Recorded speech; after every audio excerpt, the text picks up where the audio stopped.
Hello, survivors, and welcome to the Zombicide Fans Podcast, where we discuss and review all Zombicide games. I'm Ryan. I'm Schmedley. And I'm James. And today we're joined by our special guest, Jason, second edition. This is not Jason from the last show. Hey, Jason, thanks for joining us. I'm very happy to be here. Thanks for having me. All right, so today we'll review and discuss Zombicide Undead or Alive, the core game. And a quick reminder, listeners, head on over to our website, zombicidefans.com, where there's a ton of amazing community submitted content, custom missions, custom survivors, custom heroes, zombies, equipment, house rules, variants, templates, you name it, on all kinds of goodies there. Free to use, free to sign up, and submit your custom stuff as well. You can also find links to our Discord and Facebook group on the site and in the show notes. All right. Jason, what kind of board and tabletop gamer are you?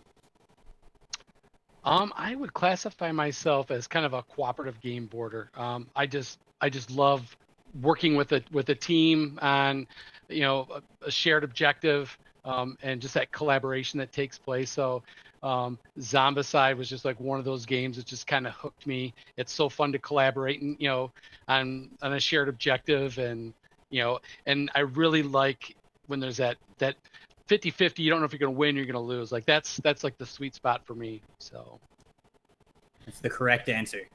Yes. Nice. Yeah. We've had some fun discussions in the past about like James, especially prompting us to like, okay, what's a balanced game? Or I forget what you asked us exactly. Like, what is a fair, like how often should you lose? Yeah. We're like, how often? And like we would kind of squirm and our answers would change rapidly, like within the minutes, or at least mine would anyway. Cool. So yeah. So I'm curious, like what got you started with Zombicide? Well, growing up, I've always enjoyed zombies, starting I think with the movies. You can blame Romero's Night of the Living Dead or Dawn of the Dead. That kind of, stayed with me. Video games, Left 4 Dead, loved that game. I'm a huge comic book fan, so Robert Kirkman's The Walking Dead, and the TV show got really huge when it came out. I was watching when it first came on, and it was a couple years into that the Zombicide caught my attention. So it was right up my alley. I was like, oh, this is cool. Killing zombies, like it's like kind of like living, like Left 4 Dead, but like a board game. So. Does that mean you jumped in on first edition then? I did. So it's incidentally, I'm coming up on exactly 10 years ago, I purchased Left 4 Dead, September 23rd. I only know this because I stumbled across a picture that I took because I remember when I was playing for the first time, and it was stamped. So my first mission was Grindhouse. I think it's like mission 7 in first edition. I played with my son and one of his friends. We lost, of course. And in retrospect, probably got a ton of the rules wrong, but had a blast. Nice. It's part of the experience. Start with. Yeah. It looked the coolest with all those, noise tokens to the side. And I was like, oh man, this looks tough. Mm-hmm. So which Zombicide games and products do you have now? Well, I'm in deep now. It's one of my favorite games. So I have all the base games and all the expansions, that you can get retail and a lot of the Kickstarter stuff. So I have quite a bit. It's a lot. Nice. And what's your favorite and your least favorite Zombicide game? So I really love all the Zombicides quite a bit. I mean, even ones that maybe I'm not as thrilled with the theme about, they all are a little bit unique challenge. It's almost like, you get a flavor of food. If you put something different on it, tastes a little bit different. So you kind of enjoy that. So my favorite, I think, is second edition. I have everything that ever came out for second edition, except for the metal dice. So I love second edition. If I could only keep one, it would be that. The one I probably pull off the shelf the least is Night of the Living Dead.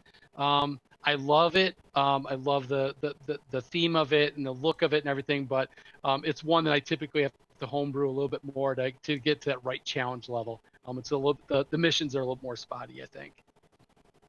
Gotcha. Cool, man.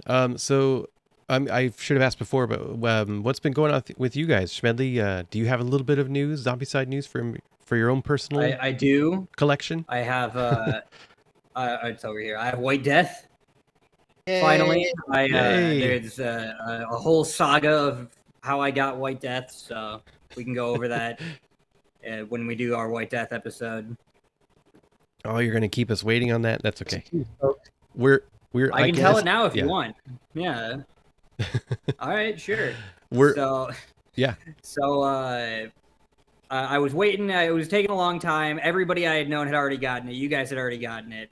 Probably about a month after the last person I know who was waiting on it got it, I got an email from CMON support that said, and they were pointing out that I changed my phone number when the round came out, like, hey, verify your information, because I left out a digit. I only put in 9 of the 10 digits. And they're like, hey, our system flagged this because you have 2 separate numbers. I kind of figured it would override it. I guess it just showed up as 2 separate numbers. And they, even though only one of them was the right size, they were like, they wanted to verify, and I was like, yes, it's this one. That guy got back to me, and he's like, okay, it'll be, we'll send you tracking information when it leaves the hub. So I was like, okay, I'll have it in like a few weeks. I think like 6 weeks later, like a month and a half after that, I got another email from CMON support that said, hey, you owe us more money. PayPal us $20. I think it was $25. And I was like, well, that's the most suspicious thing I've ever read. So I asked everybody else, I asked you guys, I was like, hey, did you guys have to PayPal them extra money for tariffs and stuff? Everybody said no. So I messaged them. I opened a new ticket. I'm like, this is coming from the official support, but can you verify that this person's account wasn't like compromised or something? Because I don't understand why I have to PayPal you something.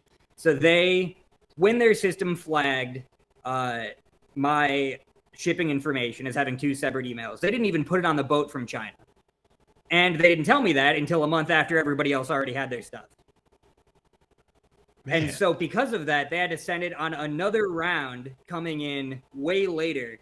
And because of that, they had to charge me because they couldn't afford the raised prices. So it was the tariff. Yeah, because they had gone up. So this whole thing, because they looked at it, they're like, one of these 2 phone numbers is a valid phone number, but we're not sure which one to use. So I got it 3 months late and for $20 more. What a bargain. Yeah, but I got it. Talk about a day late and $1 short on their part. Yeah. Wow. Or $20 short in this case. Yeah. Yeah, it's not my favorite send off for quite possibly my last interaction with CMON regarding Zombicide at least. Yeah. Man, that's wild. Yeah, I'm sorry you had to go through all that. But I'm glad you got it. Yeah. Have you cracked it open or played it at all or anything yet? I have. I've played one mission. With the 3D walls added a lot. It was very cool. Nice. I have not played mine yet because I have not painted any of it yet. Weakness. Speaking of which, we got some mail. Ooh. We got mail from Kai Han. Hopefully I'm pronouncing that right. Thanks for writing in. They said that Kai Han says, I'm a new Zombicide player and only own White Death. There's currently nobody talking about it on any podcast. Was wondering when you guys will discuss it. So, and also going on to say, like, you know, Zombicide veterans often compare it to Black Plague, with many preferring the latter, it seems. So yeah, Kai is enjoying himself, eyeing Black Plague so can play more missions without any additional mechanics. So what are our thoughts? Do they mesh well together, etc.? You'll definitely get a lot, obviously, you know, because of our format on the podcast about that in due time. And I'm sorry that we are slow, just in general. Yeah. We kind of have our SLA, like James and I strongly prefer to paint all of our stuff before we play. So, and we have a nice big fat backlog of other stuff to get to. So, you know, YouTube is going to be a great resource, obviously, as it always has been for, like, you know, reviews immediately of this stuff. We're just not that you know, that platform or outlet or whatever you want to call us. We're just like the deep dive discussion, and we'll kind of get to it when we can. Unfortunately, I wish it was a better answer, but I'm gonna flag this email or save this email so that we could bring this up again in our White Death episode. It's going to be like months out because we're still figuring out exactly what we're going to do next, but we're kind of like, are we doing Marvel Zombies next? Are we doing White Death next? You know, I've which been of pushing which for White Death. I'm on your franchise are we side. doing? Um, Nice. I can at least give you my thoughts on Black Plague. So the reason everybody's comparing them is because White Death is, strictly speaking, Zombicide Fantasy Season 3. Compared to other sequel boxes, I'd argue it's probably the least similar compared to like a first edition Season 2 or 3, or even Green Horde for Fantasy.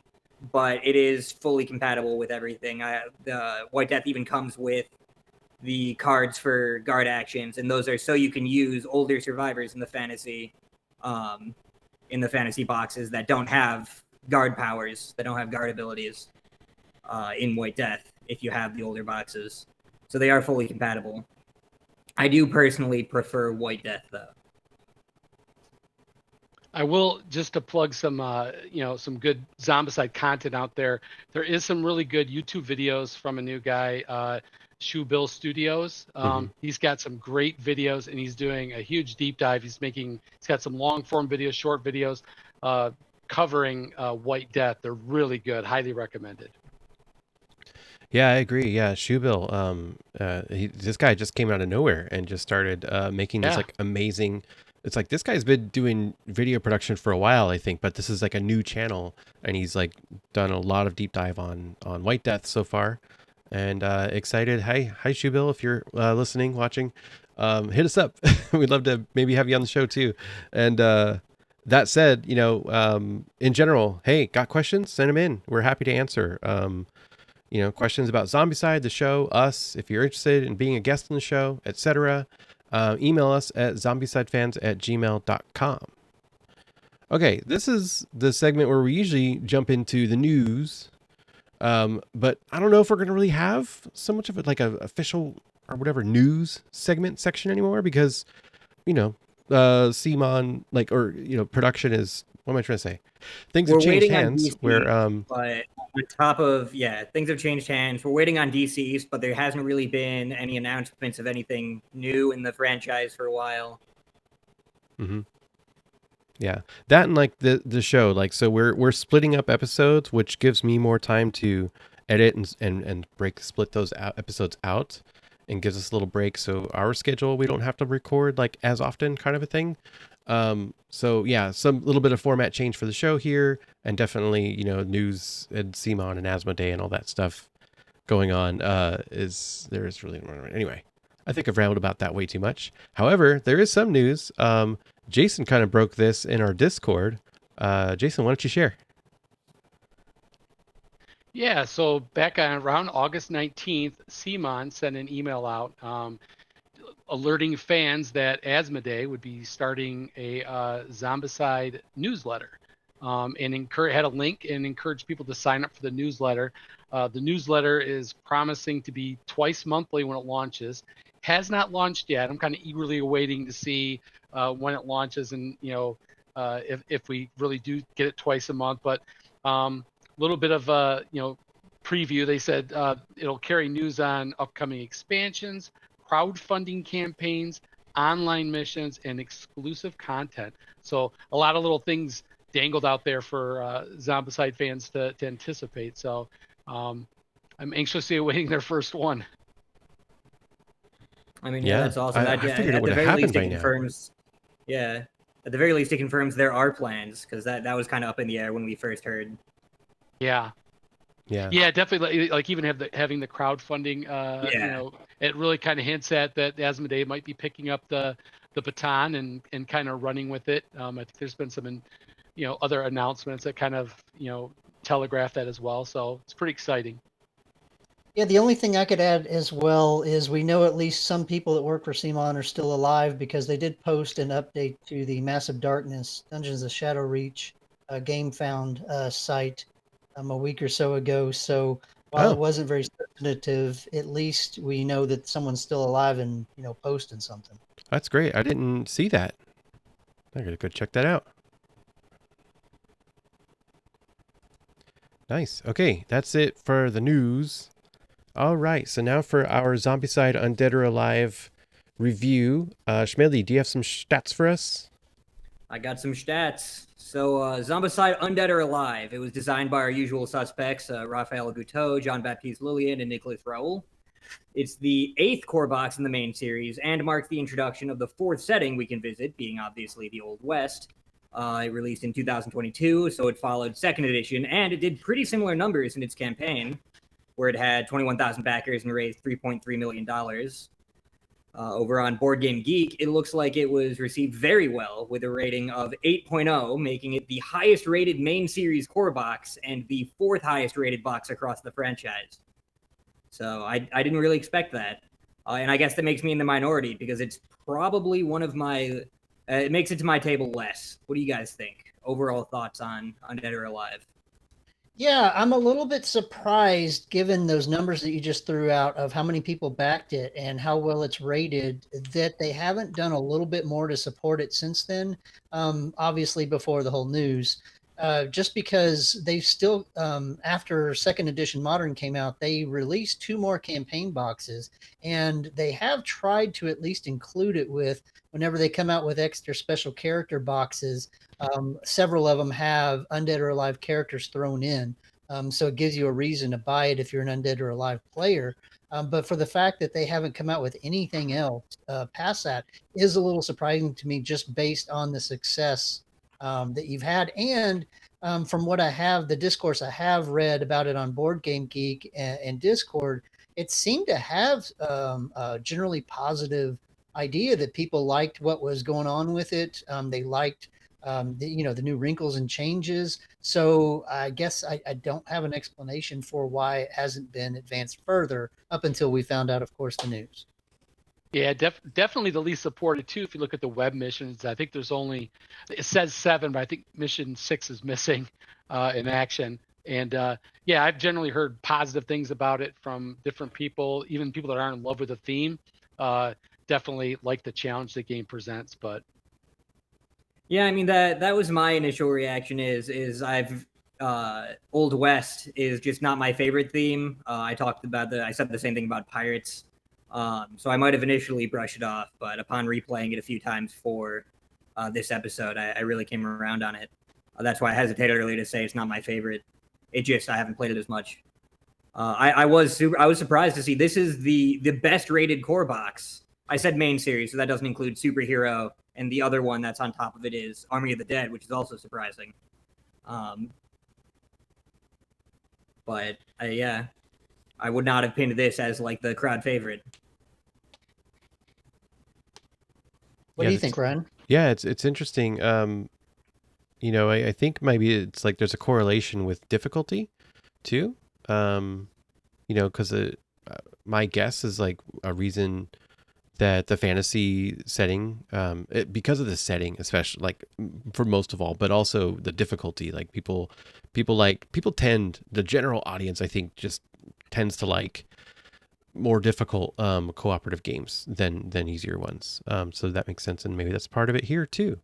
So I know that Board Game Go has been like he was such a huge part of like the later CMON era of Zombicide Kickstarter and then GameFound like promotional material, right? And he was such a bit like he was kind of like the biggest media guy for Zombicide. I feel like I could be wrong. Challenge me on that, but and he was, he had nothing but great things to say about Undead or Alive. It's like, it's my favorite game now.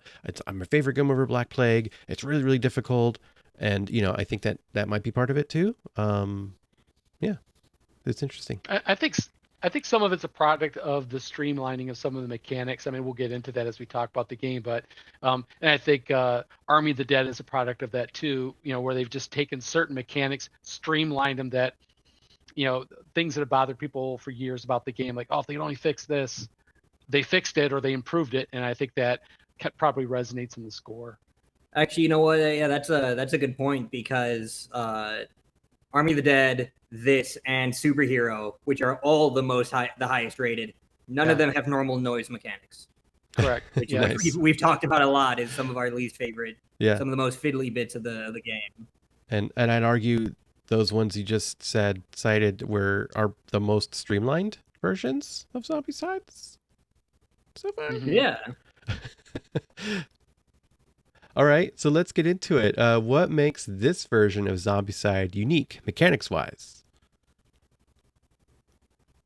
So I think the first thing I mentioned noise, but the first thing that comes out to me, I think, is the class system, because it did come back in Army of the Dead, but in this version, it is, I think, the most pronounced.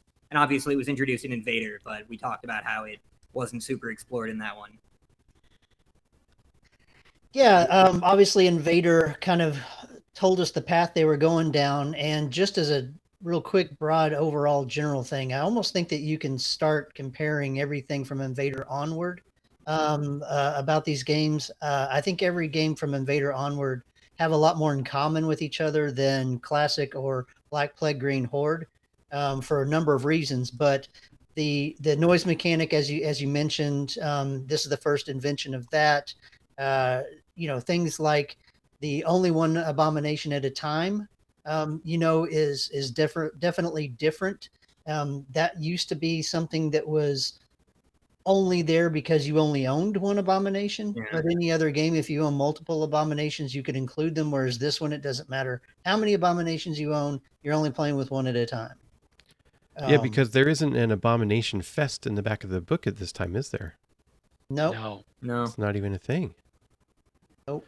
So because I haven't played any of the Kickstarter stuff yet, because I'm waiting for that for our Kickstarter episode. But are there any rules in there for having more than one abomination at a time? No. Wow. No, it's all one abomination. I think that's part of how they tune the difficulty. If you've got multiple on the board, it's probably Mission Impossible. Yeah. There are some crazy abominations in this one. Yeah. When we get into the Kickstarter. Nice. And then of course the corpse piles are just a new way to spawn zombies. We saw this again in Invader, where you're not opening up doors and spawning in rooms. Now you're entering tiles and spawning zombies. So that's a new mechanic. And one of the biggest ones that I find interesting is the no negative search cards. There are no R cards. There's no spawn a zombie on a corpse pile card. There's no negative. There's no reason not to search with your last action. Yeah. Because nothing bad can happen. I mean, and especially, and we'll go over this a little more, but that just especially with the townsfolk, one of their class abilities is that they can search multiple times per turn, which is, I mean, we've seen that on, I think, a character, maybe two in second edition, but that's especially with a no risk search deck. Yeah. It's a really great ability. And we saw some of that in Army of the Dead too, right? Yeah, and I would even expand, on what James is saying. It's not just the corpse pile, but they really re-examined kind of the spawn zones, because you've got the corpse pile, but they also have the abomination spawn zone, and then all but the starting spawn zone are mobile spawn zones. They can be moved, which strategically, as you play the game, ends up could be a big deal. Yeah, and we've seen something like that before in Black Plague with the Necromancer on spawn zones. You had the ability to change those spawn zones after you killed a Necromancer, but with the ability to do that a little bit easier in this game than it was in Black Plague. It's definitely different. Then, of course, my personal favorite is the earning the bounty weapons. Yeah, I think the earning the bounty weapons is so fun. And it's such a better way to me of getting weapons like that as opposed to the epic weapon crates from second edition. Like if we could go back and retroactively make rules like that for all the epic weapons for second edition, I think that would make it a lot more fun. So the epic weapons this time around, on the flip side of them, they all have a little quest that says, like, for this one, it's if you gain 5 AP or more while standing on a balcony, you can get it. And that's in addition to most missions. Also, you can still get them from objectives. But if you happen to get that, you can take the top one anyway. And then, of course, we've got the new terrain feature balconies. And actually, that's a good transition. The balconies are interesting. I don't know that they make or break the game. They certainly try to add to the theme of the game, because anybody that's watched a Western movie has probably seen some guy get shot off a balcony. So obviously we have to have those in there. I personally don't know that they necessarily make the game better or worse, but they are something that's thematic to this setting. It definitely can give you some good, sniping spots. And given that when you're on the balcony, you're technically in the zones around it as well. So you're almost able to stand at a safe distance and, kind of snipe away, which thematically I think is really cool. It does give you slightly more range because of the way it intersects, which is cool. Overall, I think balconies for me, it's one of those mechanics that you read about and it seems like it's going to be really important, but then it comes up once or twice. Right. And then Yeah. beyond the balcony, how could you forget the train? The train is cool because it can lend a timed mechanic to that enters the board, and then you got to be on the train when it leaves, or sometimes it's just stationary. But I think the train is a really cool addition thematically, and I think they incorporate into the game really well. Mm-hmm. I do like the train mechanically. I think I have personal beef with just the way the rules are written up, because I feel like it's written very confusingly, the description of how the train works, until you actually play it. Yeah. Yeah, I totally agree about the train. Like it just really good. Like I had to keep. Well, I think overall, I've had to go back into the rule book on this game way more than any other version of Zombicide. Personally, it's like, wait, how does the train work again? How does that class work again? How does that class ability work again? How does the like? Wait, the wagon is 3 actions for 1 move. Like it's just so many little things, and it's like I don't want to say that the game is more fiddly than others, but there's certainly a lot more little rules that I had to keep kind of going back and second guessing and double checking, as a solo player at least, more than any other. But after like 5 games, I think I've got a pretty good handle on it. Hopefully, I'm not doing anything wrong. We'll determine. It's almost like we need a whole segment of like, how did Ryan screw up the game this time? Like I need a little stinger or something. But yeah, like okay, so yeah, we kind of ran down like all these cool different unique mechanic things for this version. And I think it might be helpful for the listener to sort of dive in a little bit more on like, if you don't have this game, you haven't really looked into it and you're just listening or watching this, like maybe give them a little bit more specifics on it. So like the noise mechanic, I don't know, does somebody want to go over that? Like how that works exactly? So in previous editions, you had a whole pile of noise mechanics, and it's usually pretty intuitive. I found it pretty easy to just completely play without them. But if you want to do rules as written, you're supposed to place noise mechanics as you take actions. Like you shoot a gun in a zone and you leave, there's still a noise token in the zone that you shot the gun in.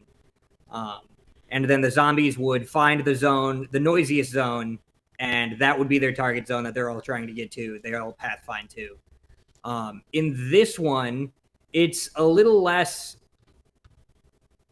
realistic. I don't know. It wasn't a terribly realistic system to begin with, so that's not a huge deal. But it is heavily simplified, where you have a single token. It's 2-sided. There's I don't want to say quiet noise because we're talking about gunshots, but there's a bang side and a boom side. Whereas you fire a gun and then somebody else fires a gun, it goes to them, whoever did it most recently.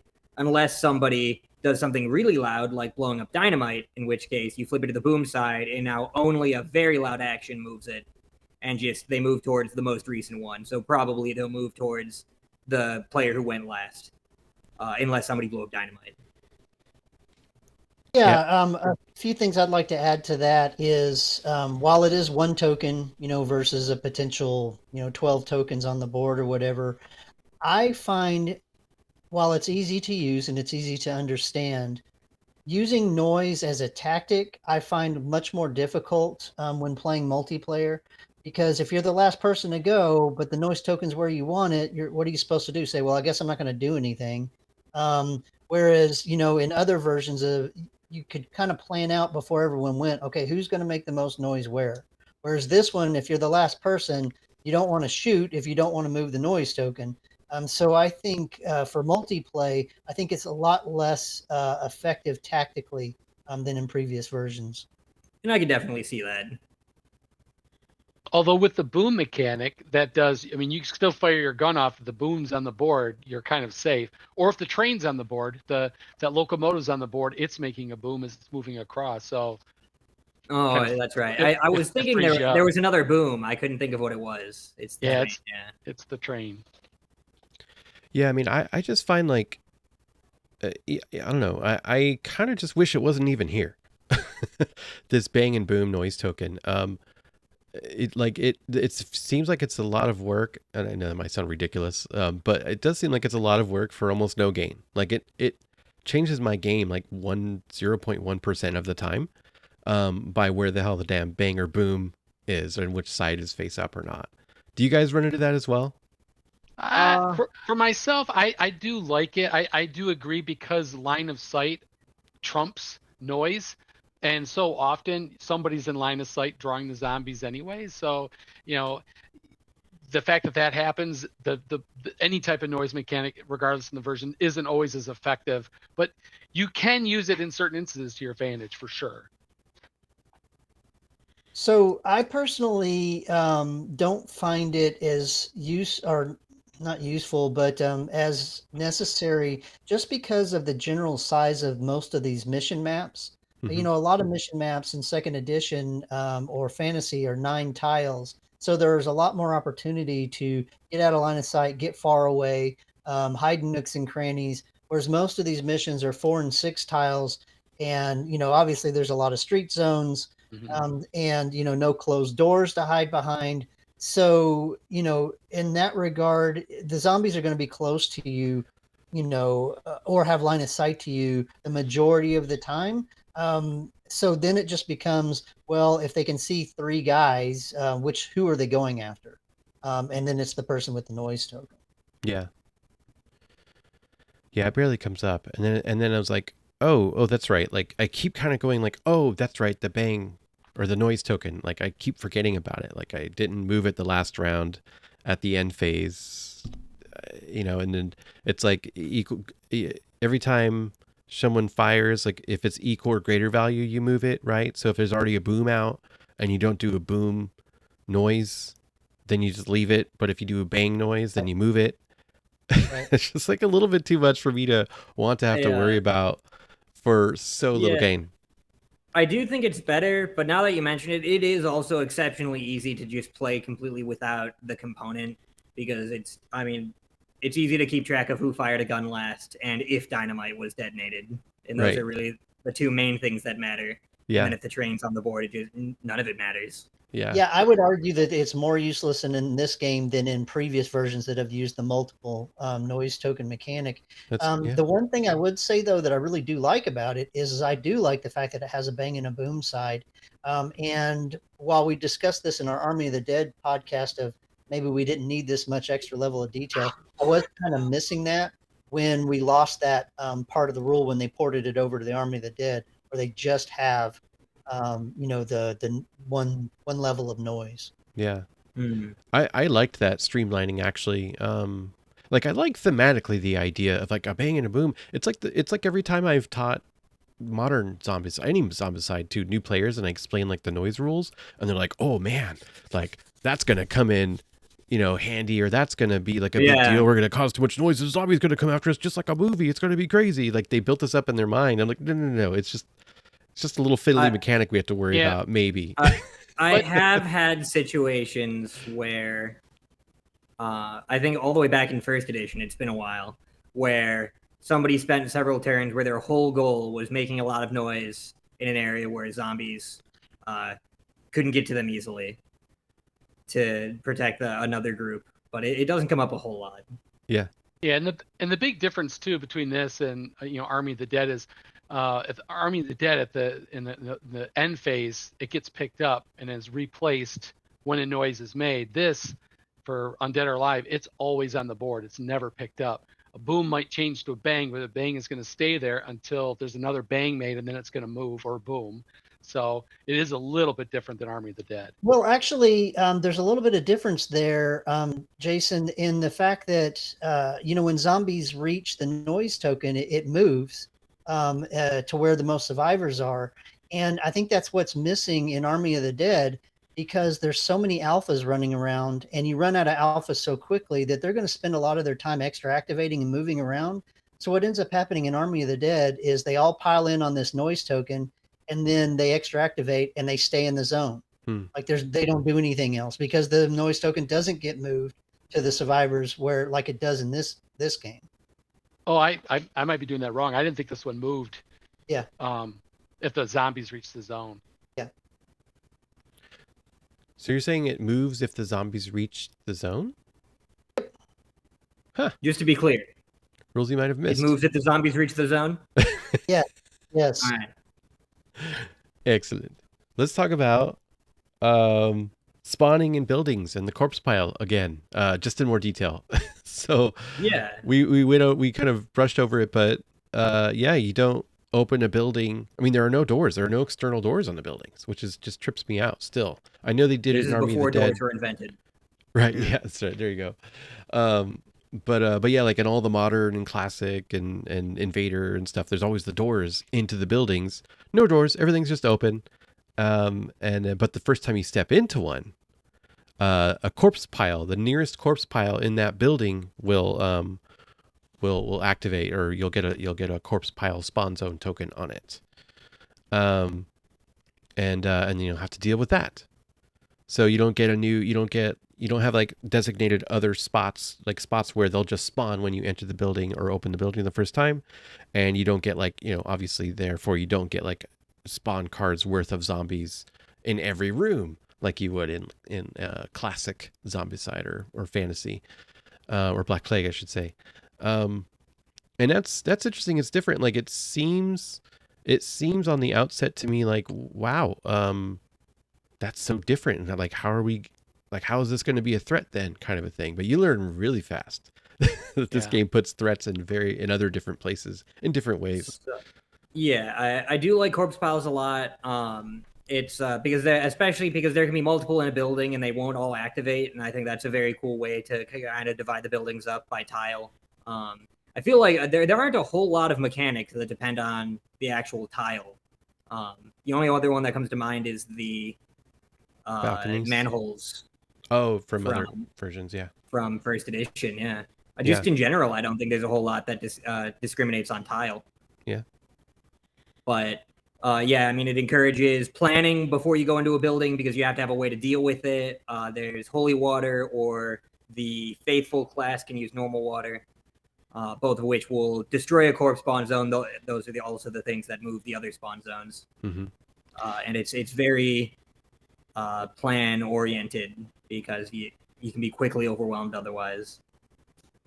Yeah, if you don't, if you're first learning this game, it's going to seem like a big threat. But once you learn the tactics of it, you find that all it ends up doing is slowing you down throughout the game, because all you end up doing is everybody piles into one building until you get rid of that corpse pile, and then you wait until somebody else gets a holy water, and then you go to the next building, chunk it in there, and nothing spawns. So the threat becomes limited really quick once you know what you're doing with them. Most of them will spawn 0 to 1 times. Right. Yeah. But given some of the high spawn rates, I think that gets you, and it does drag it out. But that dragging it out, gets you closer to, if you're in orange, this game becomes very deadly. Oh, sure. And anytime it stretches the game out to get you playing longer, I always hear people talk about, any of the Zombicide games. Sometimes if they think it's too easy, they find ways to play it really fast. And I think this is a kind of a way. There's some mechanics that have been built in this game to slow it down a little bit so that you don't run and gun through it so fast that the game doesn't get an opportunity to catch its breath and catch you. I really like that the corpse pile, it does a few things. Like it adds like an extra level of strategy that we've talked about already, where it's like, okay, when do we step into the building? Where are we stepping into this building? Depending on if the building spans over multiple tiles, then you're going to have multiple corpse piles. So you're deciding that which corpse pile you want to turn on, right? And do you want to secure some water or holy water before you go in there, or do you want to go in there and figure out the holy water situation later? And then also, and this was a rules you might have missed I have for later, which I'm spoiling now, is like, oh yeah, rules you might have missed. A way to lose the game is if you have 7 active spawn zones at any one time. And I did that immediately. Like my first mission, I lost so fast because like I was all cocky, just like, I'm just gonna roll to both buildings and I'll figure it out.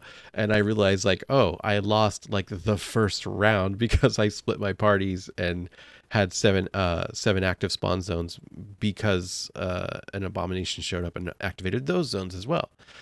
So that was fun. And so I like that. So like it's doing double, triple, quadruple duty. This whole thing. I think it's a brilliant mechanic that they added. That until I played it, I could not get my head around like what this was about. Like open buildings, but there's a corpse pile, and there's like a holy water something or another. And so yeah, I think it's really cool. I think it's a great addition to the game, and it's very thematic as well. It even makes you think about your characters. I mean, I think if you've played this game and you don't select like a faithful and they're not being rallied as companions, you find out real quick that's a huge mistake. Yeah, because you about have your availability of holy water. Yeah. I mean, yeah. Speaking of that, do you want to go into a little more detail with the classes? Let's do it. Yeah. There are 4 classes. There is what is the melee guy called? The Brawler, the Faithful, the Townsfolk, and the Gunslinger. And they all have some unique abilities. The Brawler can use Charge and gets an extra health. The Townsfolk gets Home Defender, where they can search several times, and they have what's the skill called in 2nd edition that I'm thinking of, where they're where they can shoot through rooms. Yeah, there's something like that, isn't there? Yeah, it's Home Defender. It is called Home Defender? Yeah, Home Defender. Yep. I didn't know I that. thought it was called something else in that one. Yeah. I don't think I ever played a Home Defender character before. Gunslingers get the special property that they can use with it says an equipped pistol. It's most pistols, because a lot of the bounty weapons say you can't do it. Where they can fan it, which is just a 6 die, 5+ attack, 6+ with the starter. And what haven't I done? Oh, the Faithful, which I'd argue is probably the best. They can spend an action to freeze enemies for a turn in a zone. Freeze enemies for an activation, not a turn. And they can use water as holy water to move spawn points or destroy corpse pile spawn points. Yep. Vade Retro. Yeah. Vade Retro, yeah. Good old Vade Retro. What does that even mean? Skip back. It's Latin. That's what I was going to say. It must Very be thematic. Latin. Yep. There are also a bunch of specific skills that involve being in a Vade Retro zone. Yes, I love that. Yeah, so Vade Retro, you got the token as a faithful, you throw it down, and zombies in that zone can't activate. And then once no zombies are remaining in that zone, it goes away. And when the zombies don't activate on it, that also gets removed, right? Yes. Yeah. Yeah. An additional activation will have them move. Yeah, so if you had like runners that were a few zones away and then you pulled extra activations, they would still get through, because the first zombies in the zone with the Vade Retro essentially eliminates the token for anybody else, later on coming behind them. Yeah. Yeah. If the runners start in there, they do lose both actions, though. Correct. They lose the full activation. Yep. Schmedley, what's your favorite class? So I said probably Faithful. Townsfolk is up there. I'm going to say I don't think Brawler or Gunslinger are as good as the other two. Gunslinger probably is what I think is the weakest. That might be a hot take. I don't know. We'll discuss it. Honestly, Schmedley, I agree with you, not just because Gunslinger only has 1 skill where the other 3 classes have 2 skills. My biggest problem with Gunslinger, I love the theme. I think it's great. The whole idea is awesome. My only problem with Gunslinger is 99% of the time, it's the only thing you want to do. Like there's hardly any reason not to fan every time you're shooting with a Gunslinger, just based off math. I mean, obviously there's going to be some situations where you want to do something different. Like the guy with Dual Expert, you're going to want to fire him with both of his pistols before he starts fanning. But once you get a couple of pistols, that's all you want to do is fan. And so it just kind of takes any decision out of, what you're going to do with them. The Brawler class I love because my only negative to it is I don't know why they changed Bloodlust Melee to Charge. But Charge is Bloodlust Melee. So you get that, and you get an extra wound over everybody else. So you're getting 2 great blue skills. The Vade Retro, it's hard to argue it's not the most powerful skill. I could even argue that it's too powerful. I think that's why they limit how, 5 of the 10 missions, you can't take a character with Evade Retro. 5 of the 10 missions, you have to pick them up later as companions. And yeah, you'll still get their abilities, but at least you kind of got to go earn it, right? As opposed to being able to start with them. And townsfolk's great, but I think townsfolk's a lot better when you're not the only person playing with one townsfolk. Because you end up in that Ostra situation where people are like, well, you just stay in there and search and find me stuff. And that's just not a lot of fun after a while. Yeah, I will say Home Defender doesn't come up a whole lot. Yeah. It does not. It's a very outside game, like Black Plague. Yeah, Home Defender, ignore the line of sight restriction in building zones. Townsfolk's line of sight aren't limited to one zone inside a building. However, they still use openings and draw lines of sight parallel to the edge of the board. In other words, they can see beyond one room in a building. More than one room, Yeah, beyond more than one room. Jason, which is your favorite class? All right, so I'm now okay, I like the theme. I like Western, so I love the gunslinger. I just love it. I love fanning, and you're right, it is a go-to. But also, if you got a gunslinger and they got, they're dual wielding some Schofields, and you got, you can do a lot of damage, and it's a lot of fun. I think all the classes have their, their pros and cons, and you got to have a good mix. I think when you got a group playing, you need somebody to do some extra searching. It's very important sometimes when you got to find something specific, maybe to down a corpse pile. It's practically impossible to play without a faithful. So, but I would agree, James. I like the brawlers quite a bit because I do love the charge. Mm-hmm. I like brawlers. I think the melee representation in this equipment deck is a little weak. I mean, as you would expect in an Old West themed one. Your frying pan? Yeah. Yeah. Oh, we didn't even talk about it. I do like the assigned starting weapons. Yeah. That's not new. I think. Or is it new? No, because Black Plague, they had the extra hand, but I don't think it determined their starter. No, you still shuffled. No. So Ryan, what was your favorite class? Yeah, definitely faithful. I generally I'm generally drawn to supporting classes in asymmetric games like this. So yeah, definitely the faithful I think is really cool. I just like the extra bit of strategy that you get to do with the Evade Retro token to be able to shut down a zone full of zombies. And then add on top of that the VR, the Evade Retro like abilities that you can use that we'll kind of get into more when we actually dive into the survivors. That is so cool, and I'm so excited to see what else they've come up with in like the other expansions and Kickstarter classes. Hopefully they've got that. I'm also curious to see like if they have Evade Retro abilities on non-faithful class survivors. Does anybody know off the top? There is. I haven't looked through the Kickstarter one as much. Nice. Yeah, there's a Kickstarter character that can become faithful. I can't remember if it's at orange or red, but there is a character that can become faithful. Yep. Oh, that's a cool thing. Like, that is a very cool thing they do with skills. Yeah, in your skill tree, you can become another class. Also, you could dual class, multi-class. Yeah, there's some of that throughout the whole box. It's so cool. Well, okay, listeners, we did not plan for all 4 of us to each pick a different person. I just want you guys to be aware. This is not scripted. Yeah. For real. Can I ask about something you said earlier? You said mathematically fanning is always optimal. Is that true? Outside of Molly with her +1 die, was it Ranger pistol? +1 die pistol. Let's just pretend you're shooting three straight turns. And she's got 2 pistols. Well, then obviously what you're getting 4 times 3 is 12 shots at a 4+. So, what are you hitting? Let's just say we're being good and hitting 6 times versus somebody with say free reload or fanning reroll. Then you're getting 6. Oh, if we're including re-rolling, and because I was thinking like expected return on no, 6 dice.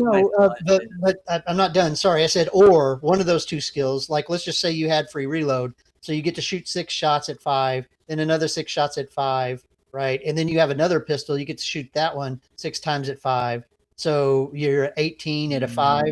So you see what I'm saying?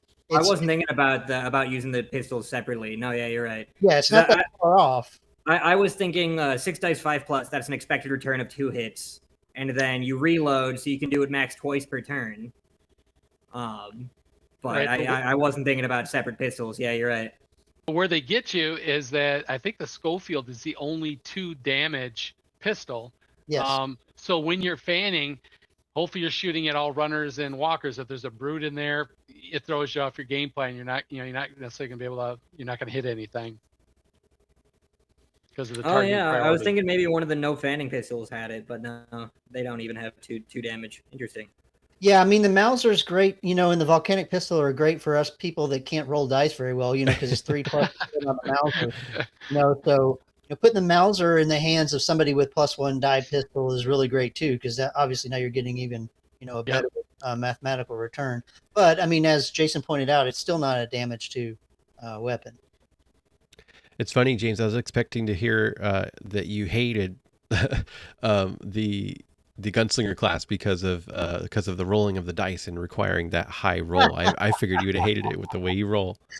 Well, no, I've played games long enough that I live with it. Yeah. And as you broke that down, like at least in this one you get enough. And I'm glad like smarter people than me figured that out, because I saw that in the Discord the other day too. And just to kind of replay and slow that down for people that might be as slow as I am, like what you're saying is if you have 3 pistols, you can fan with. Let's just pretend we have 2.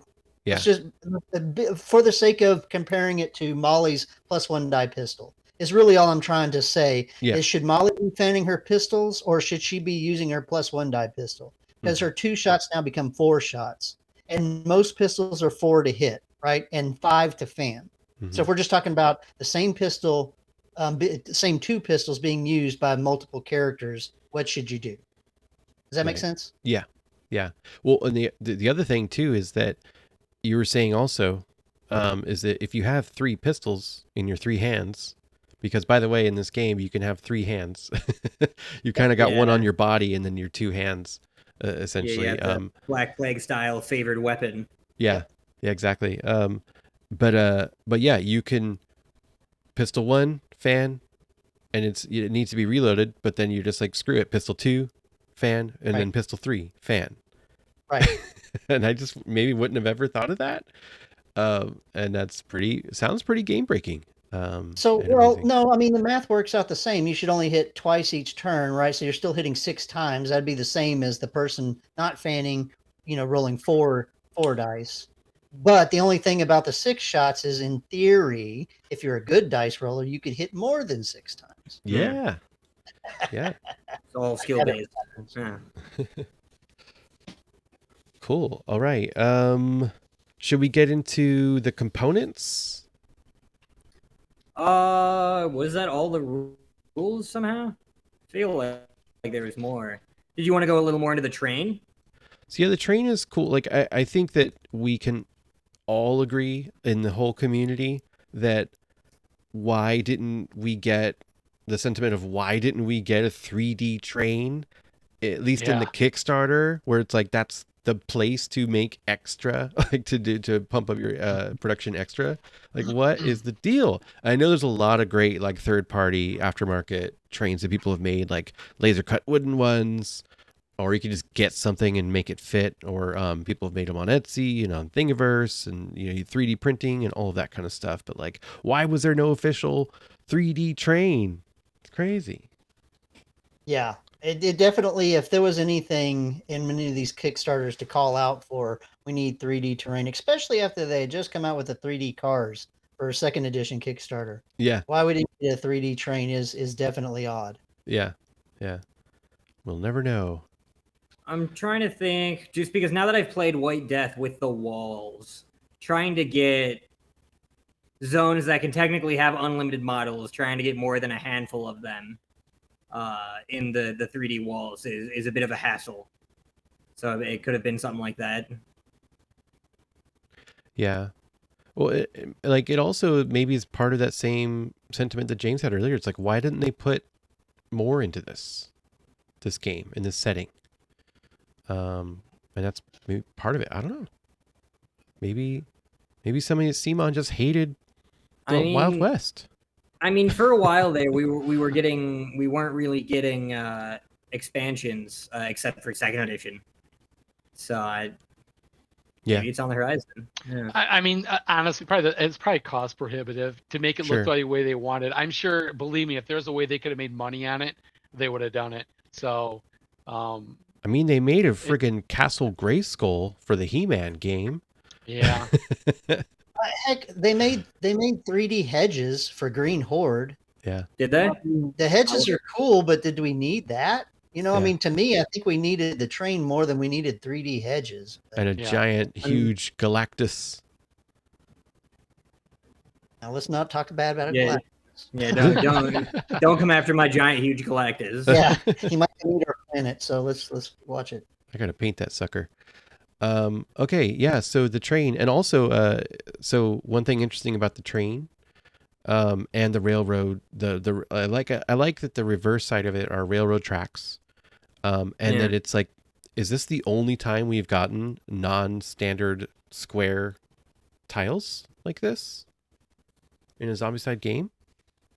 Yeah, I mean, obviously we've gotten other pieces to add to the board, like rubble, you know, the prison door and stuff like that, but that are just actual tiles. Was the elevator weird in Army of the Dead? Yeah, I mean, if you're going to say that, then you'd say the vaults, I guess, for the Black vault Plague. too. But right. yeah, but I would say as an actual tile is probably. No, yeah, that like lines up. And I will say this might be a rules you might have missed. The way zones work on the railroads is a little weird. Yes, where I agree. They are conjoined with the inner tiles unless the train is there. And that's to me the number one reason why they should have included a 3D train. I got to be honest with you, the first few games I played, just standard out of the box with this, I found the train tiles to be really fiddly. Having to move them like they show in the example, and then having to move all the models were silly. Once you get a 3D train, it's just so much easier to just have it, you know, set it on the board. You don't have to move the tiles. You don't have to move the miniatures, really. You know, it's a lot easier to understand too what's going on. Yeah, you're looking for like the breakdown of the zones. Yeah, like there's just a lot of pages. Like there are many pages worth of train explanation here. And that's why I said I feel like it's not as complicated. This is like an intimidating amount of rules for this thing that comes up once a mission in some missions. But it's fairly intuitive. We did play wrong a few times. Like I said, we thought the train tracks counted as a separate zone to the ones next to them when they don't. Right. Yeah. And this thing threw me because at first when the train rolls in, and I was surprised that that survivors don't get damaged by that. You just scooch them off to the side. Yeah, they just get scooched. You're smart enough to get out of the way of the zombies. Yeah, and I do appreciate that. I thought like when this campaign was live, and I just and I heard that like, oh, the train comes in and it destroys things as it comes in. It's like, oh, that makes sense, and oh, that sounds like a really good like stressor right to the game, but it's not for your guys, but it is part of the strategy because and this is something I missed at first, which is like you still use the side streets when the train comes in, so you don't have to like find an alley to hide your survivors into. The side streets remain the little side streets. And now you're split between, now there's a side street and a building, like the train functions as a building in between those things. The number one thing that my group, we kept forgetting to do early on was that when the train enters the board, that you also move a mobile spawn zone. Yeah, that was the number one thing we kept forgetting to do with the train, was moving that spawn zone. Oh, okay. So like if the train comes in where a mobile spawn zone is there, then you have to move that to the first spawn zone. Is that it? Correct. Yep. Okay. Yeah. There's There's also and this also doesn't happen a whole lot in other editions. When the train kills zombies, nobody gets AP. It's an AP-less kill. Yeah, that's cool. I feel like that was in something else. It's a little bit like and there's some missions in Night of the Living Dead where a tile is removed, that zombies on a tile, they're gone, nobody gets AP. And I know that the Paris expansion has that too, and you're in the underground. Yeah. This one, I'm just looking at like mission 1 real quick, because it's interesting how they laid it out where they put those mobile spawn zones kind of half on top of the railroad tracks. So it made me kind of think, are these supposed to get moved, or are these supposed to be considered in like the next tile? But they're on both, so That- then I moved them. That kept tripping us up. That's kind of where I was saying that my group, we were confused because the first couple of times we played it, we just thought that this mobile spawn zones were supposed to then move to that little square that Yeah. then becomes its own little zone. But Mhm. that's not the case, because right now that's all one zone. Yeah. Yeah. If they Yeah, had just put it in the center, it would have made a lot more sense, I And think. they just centered it. Like visually in the center, yeah. But yeah, the train is cool. I really like how the missions that I've played anyway, you've got the train will eventually get on the board and will move, across and off of the board, and you have to get your survivors on it to you have to hop on and get out of there in time. And so I like that timer.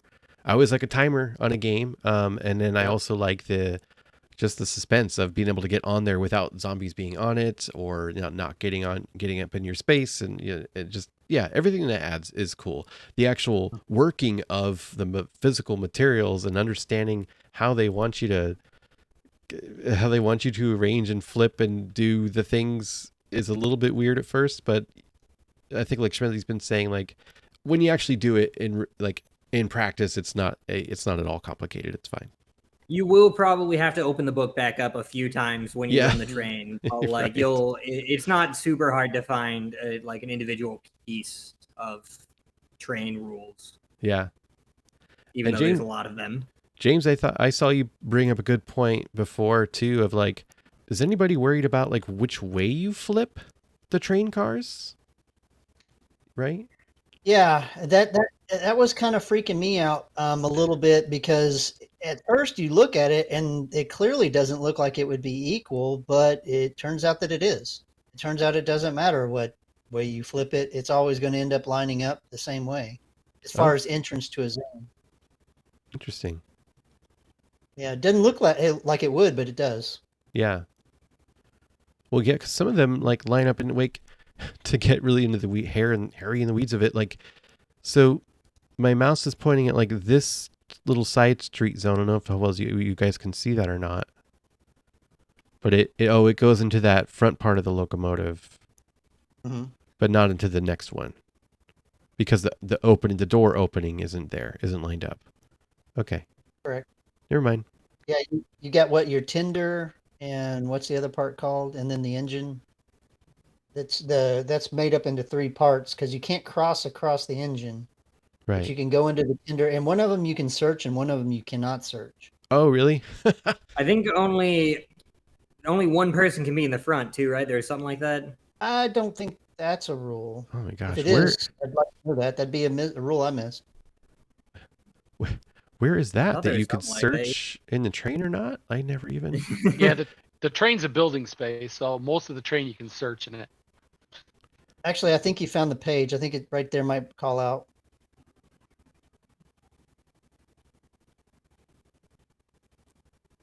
See how it says you can't cross that engine space? And I think it even calls out you can't jump across it either, which I think is kind of funny.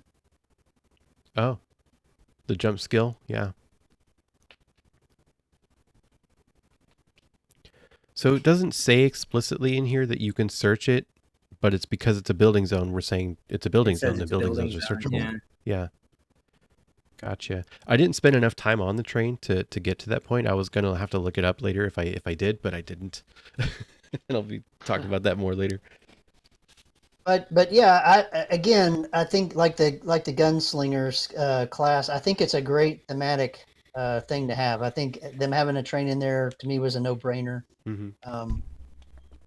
And moving on from the train, the wagon and Gatling gun are also great additions. The Gatling gun I think is great. The wagon, I just think it's just not used enough in the missions to be of interest.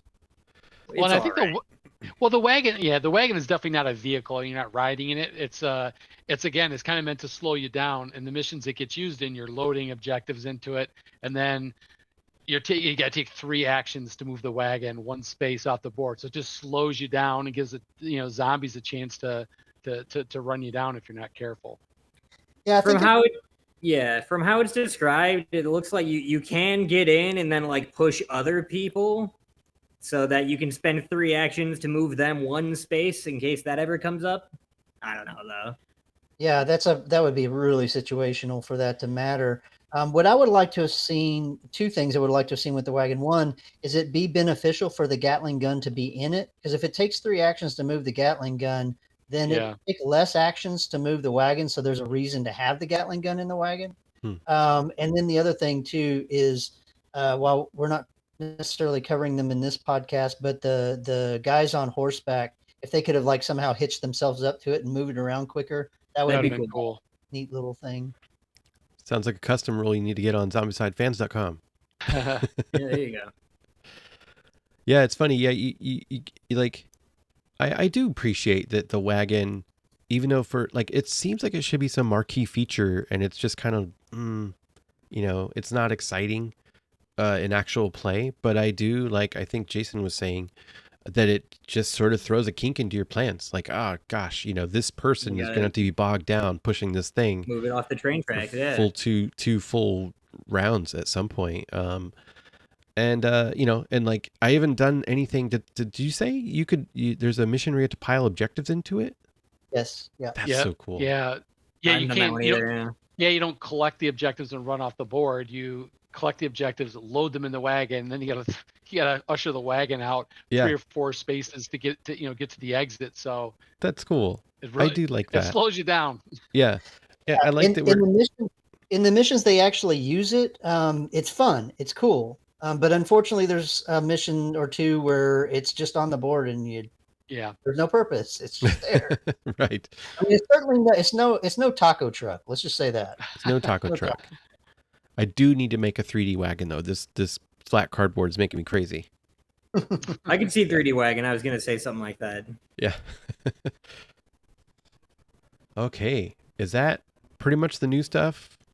I think that's pretty much the new stuff. Okay, pretty much the new stuff. Let's go where we usually start and like start looking at the components of this thing. Sure.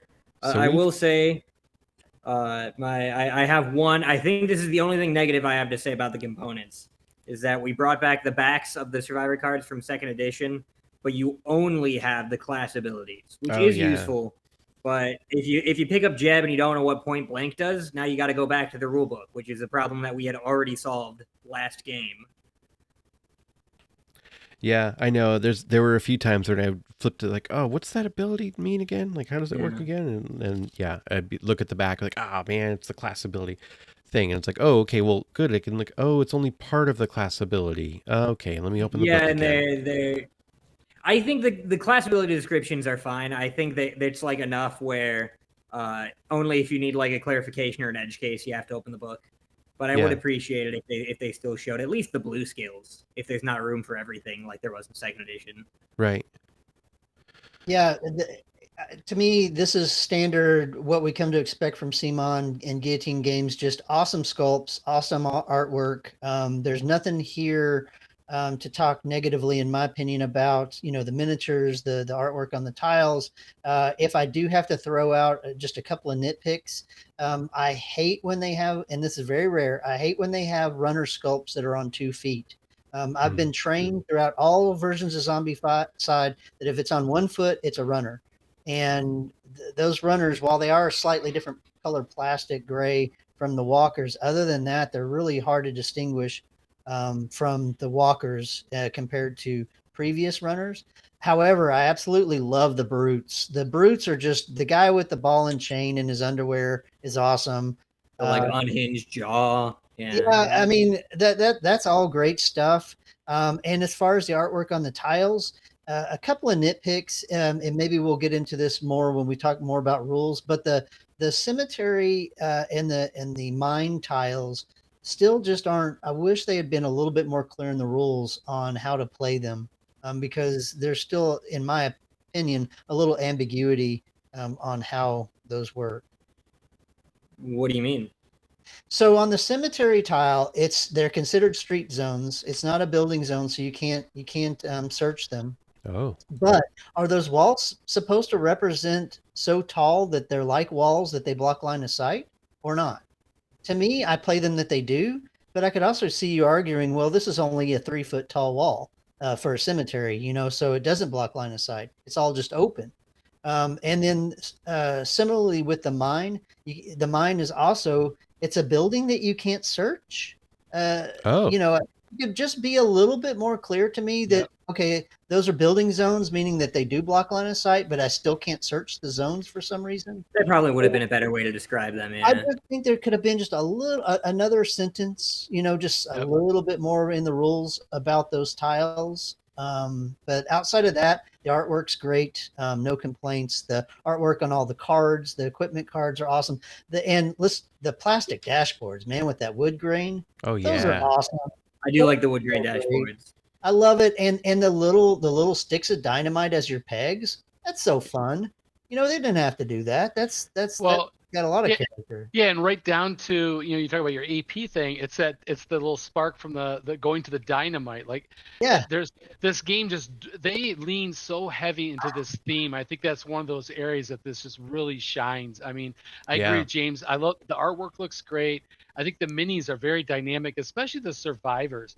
There's a lot of movement in those characters. Many times I'm playing the game and I'm looking at the board, and whether it's the dresses blowing or they really kind of exude movement.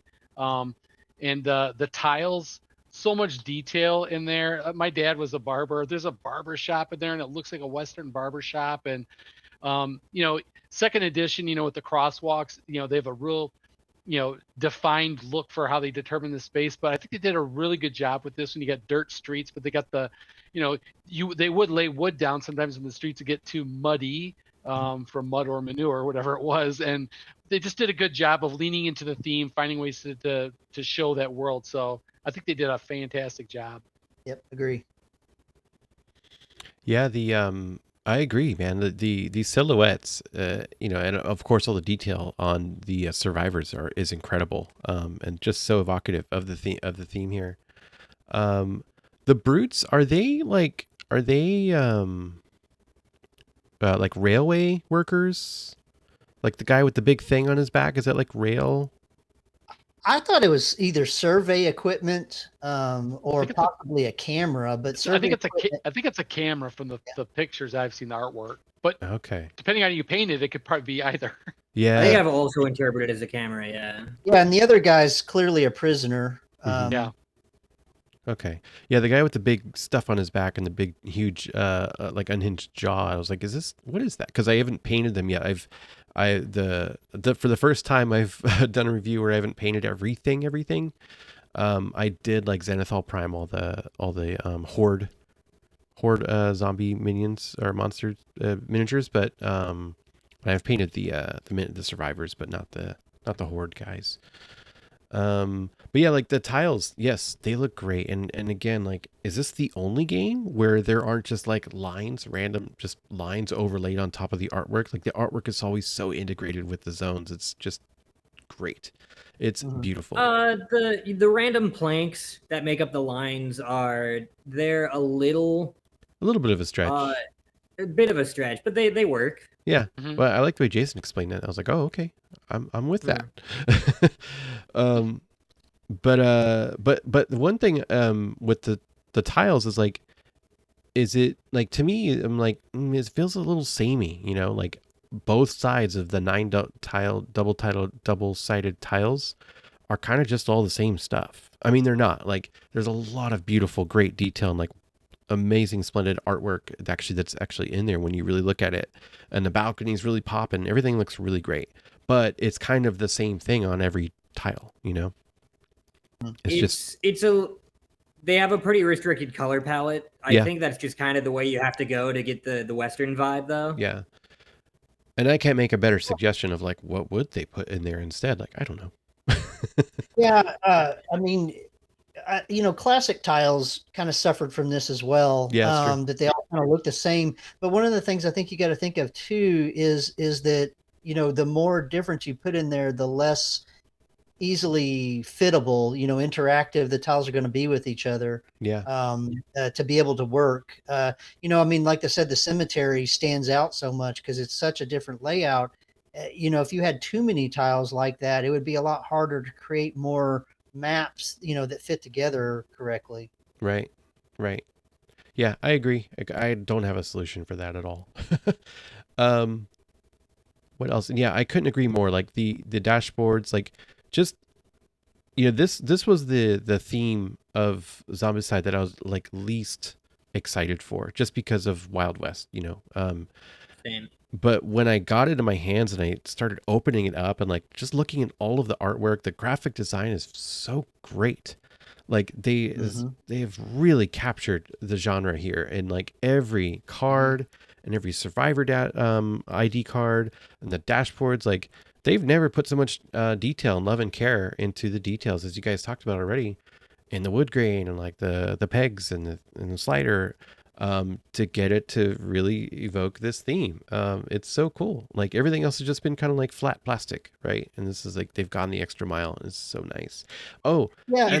Even in the core box, they threw in unique dice, which they hadn't done in quite some time. I mean, what was like Rue Morgue was like the last one they had. Like, you didn't just get the standard, red dice, and so they, leading into the theme, they got the wood dice in there in the core box, the retail core box. Yeah, I know. I think it's Even the impossible to tokens open the with the whole- box the first time without having a smile on your face. I'm sorry, James. Go ahead. No, I was just going to say, to your point, even the spawn tokens with the sun setting, or rising, theme, it's like you ride off into the sunset, kind of thing with westerns, and having that incorporated in there, to me, gives me images of, is this like the worst thing I'm seeing in the morning or the worst thing I'm seeing, before at, dusk, what's happening here? Is it night or dawn of the dead? Yeah. Yeah. Oh, and we got our silhouettes back. We got rid of the stupid idiot heads that I hated so much in second edition. No more Space Invaders for you? Yeah, no more Space And Invader. I will say that this isn't unique to Undead or Alive. They do this for every edition, but I do like the backs of the decks too. It's not even particularly like, it's not super Western, but it has the like theming of kind of that style. Mm-hmm. Oh, it's the Stars and Stripes, and they kind of carry that over. It's the Old West, Yeah. U.S. Even they carry that over in the back of the Survivor cards, and they just kind of carry that theme through. Yeah, like a touch of colonial, and everything's a little bit weathered, and yeah, it's really cool. And like the colors are it's great. There's a lot more contrast between the gray and the blue here, and all of that. I want to come back to those dice. I love these dice. It's like, ooh, wooden dice. And they've got hearts and diamonds and spades and all these, and they've got a zombie head and a Molotov or a dynamite, stick of dynamite. Dynamite head, yeah. How do you feel about that, James? James, the game is trying to make you use their dice with symbols on them. What do you think? I've been dying to ask you. No, whenever I'm playing with my friends, they get to use these dice. I do not use these dice.